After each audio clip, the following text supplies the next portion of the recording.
मित्रों नमस्कार। सुधीर पांडे पूर्वांचल के यूट्यूब चैनल पर आपका स्वागत है, अभिवादन है, अभिनंदन है। बात करेंगे बिहार में जाति जनगणना का आंकड़ा आज 2 अक्टूबर को आ गया है। मेरा प्रश्न यह है कि क्या नीतीश कुमार छोड़ेंगे अपनी कुर्सी और तेजस्वी को भी हटा देना चाहिए।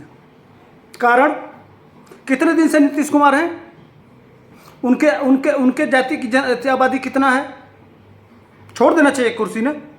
अगर 15 साल से 18 साल से आप लगातार हैं, आपकी आबादी 2.5-3% हम मान लेते हैं, 2.5% है, तो आपको कुर्सी छोड़ देना चाहिए। जब अति पिछड़ा सबसे ज़्यादा है तो मुख्यमंत्री कौन होना चाहिए, कौन होना चाहिए? अब तो अति पिछड़ा होना चाहिए, तो अति पिछड़ा को कुर्सी दीजिए।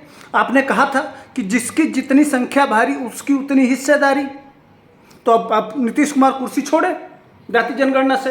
यह मांग करना चाहिए विपक्ष को, इसके लिए आंदोलन करना चाहिए, इसके लिए सड़कों पे आना चाहिए कि भैया नीतीश कुमार कुर्सी छोड़िए। सीधी सीधी बात है, दीजिए अब कुर्सी दूसरे को, हटिए। अब आते हैं तेजस्वी यादव पे। तेजस्वी यादव और उनके दोनों भाई, भैया 15 मंत्री हैं, उसमें 10 यादव हैं, कहाँ रहेंगे भैया? 27% ओबीसी है, उसके बाद से 37% अति पिछड़ा है। पिछड़ा 27% है, अति पिछड़ा 37% है। तो अब 37% दो भैया, एक रहो, तुम कुर्सी से हटो। इसलिए तुमको तो पद, तुम लोगों को तो लेना ही नहीं चाहिए। इसके साथ इसलिए नहीं लेना चाहिए कि आपकी माताजी, आपके पिताजी 15 साल रहे हैं, वह कोटा आपका पूरा हो गया। यादव लोगों का जो 14% की हिस्सेदारी है वो कोटा पूरा हो गया। बाकी जो फॉरवर्ड में है उनका भी कोटा पूरा हो गया, हम कह सकते हैं। उनको उनके हिसाब से जब सरकार बनेगी तो मंत्रालय मिल जाएगा, उनके हिसाब से उनका मंत्रालय दे दीजिए।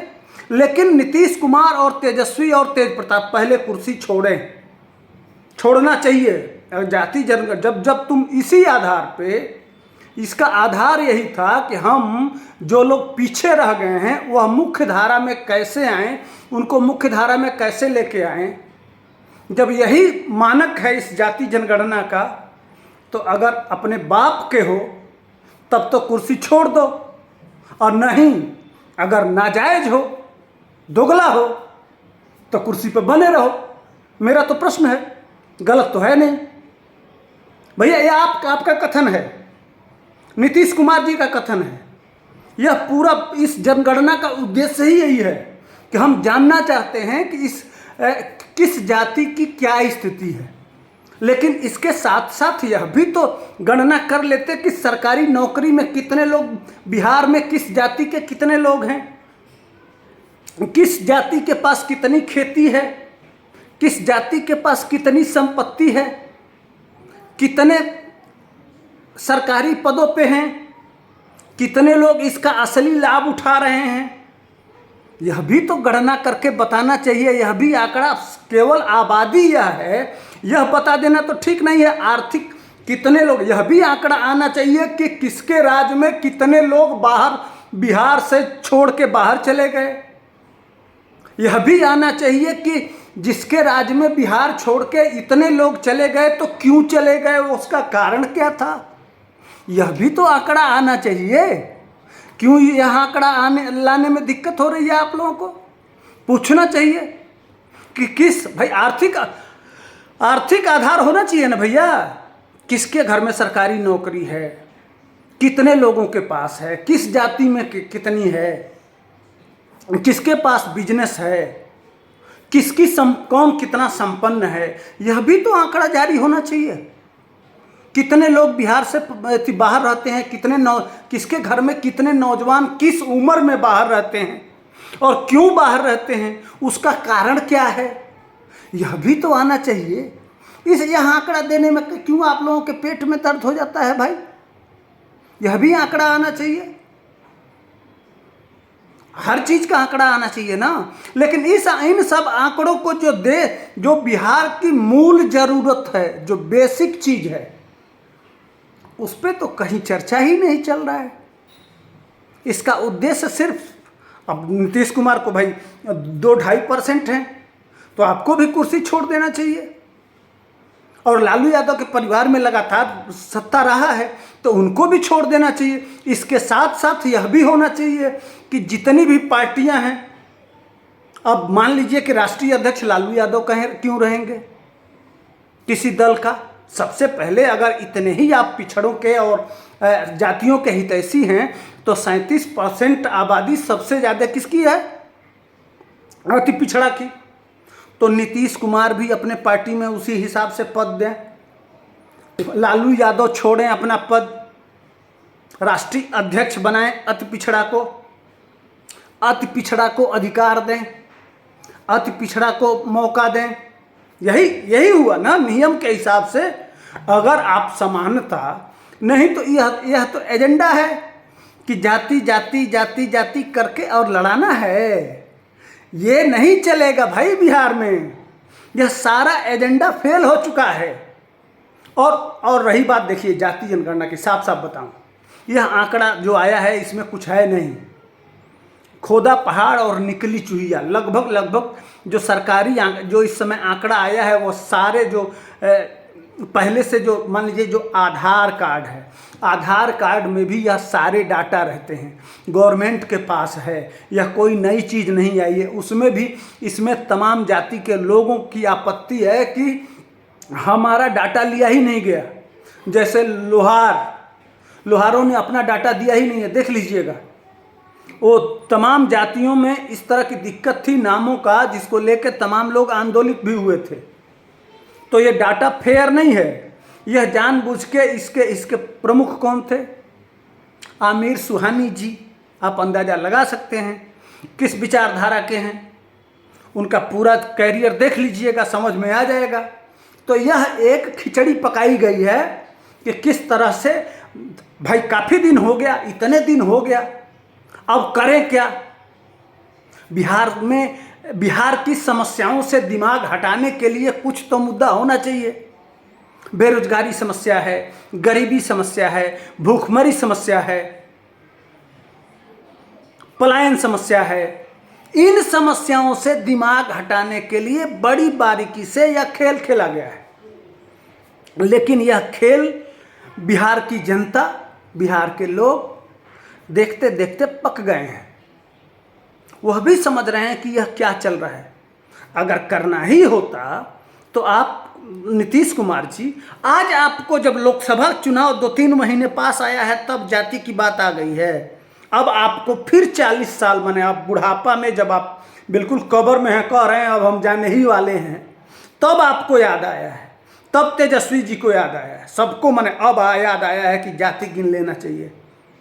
तो पहले अपने अपने पार्टी में और अपने अपने पार्टी के मंत्रालय में इसको लागू करके दिखाइए। वहीं से शुरुआत होना चाहिए ना।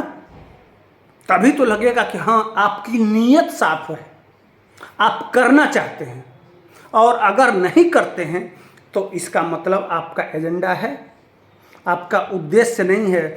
सिर्फ आप बिहार को जिस परिस्थिति में जहाँ से चला था, बिहार जैसा था वैसा आज भी है, आप उसी में रखना चाहते हैं। क्या अब जाति जनगणना हो जाएगा तो सब कलेक्टर हो जाएंगे? कहाँ से कैसे हो जाएंगे? और कौन सा राज्य जो आपसे, उस राज्य का फार्मूला बता दीजिए जो राज्य जाति जनगणना करके और बहुत आगे है। क्या गुजरात में इस समय करोड़ों लोग बिहार से जाके और वहाँ काम कर रहे हैं? वहाँ जाति जनगणना बेस था, आधार था। तमिलनाडु में भाग के बच्चे जा रहे हैं, वहाँ जाति जनगणना की वजह से हुआ है। एक स्टेट था कर्नाटक जो जाति जनगणना किया, लेकिन वह भी अभी घोषणा नहीं कर पाया। लेकिन वह आपसे पहले वह विकसित है, वह भी कराया था, नहीं हो पाया। कांग्रेस ने 20 साल पहले कराया था, लेकिन वो घोषणा नहीं किया, अपने पास रख लिया, इसलिए कि उसको लड़ाना नहीं था।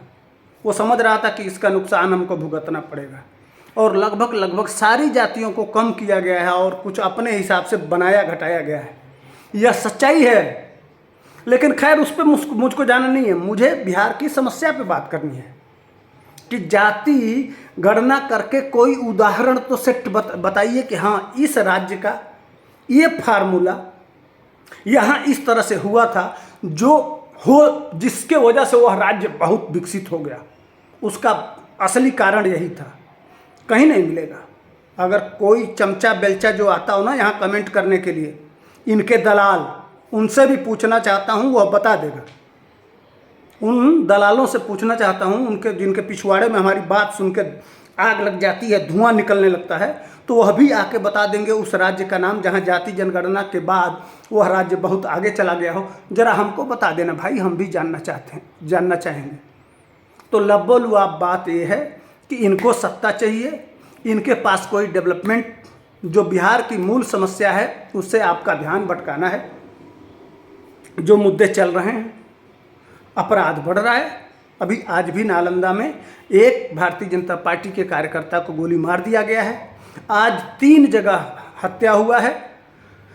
रोज अपराध बढ़ रहे हैं, अत्याचार बढ़ रहा है, और उसके एगेंस्ट में जनता धीरे धीरे सहम रही है, डर रही है। उसी से दिमाग हटाने के लिए यह जाति का कार्ड खेला जा रहा है। लेकिन यह चलेगा नहीं। पहले अपनी पार्टी में और अपनी सत्ता में भाई टिकट देना होगा। अब उसी हिसाब से आपको, अब तो भाई टिकट देना पड़ेगा ना, जिस जाति के हिसाब से, पहले वहीं पता चलेगा कि जाति उस हिसाब से दे रहे हैं कि नहीं। अब भारत सरकार की भी बात कर लें तो अति पिछड़ा में आता है वर्तमान प्रधानमंत्री। उसके मंत्रालय में भी चले जाइए, जाके देख लीजिए कितने प्रतिशत मंत्री हैं और आप लोगों के पास कितने प्रतिशत मंत्री हैं। उससे आंकड़ा पता चल जाएगा। जो दलाल हो ना, वो पता कर लें, दोनों का टैली कर लें, पता चल जाएगा कि कौन कितना समाज के हितैषी है, ये पता चल जाएगा। बाकी वीडियो लंबा ना करते हुए मैं यहीं वाणी को विराम देता हूँ। मैंने कहा कि इस मुद्दे पर मैं भी थोड़ा सा बोल दूँ, तो आइए, तब तक के लिए जय हिंद, वंदे मातरम।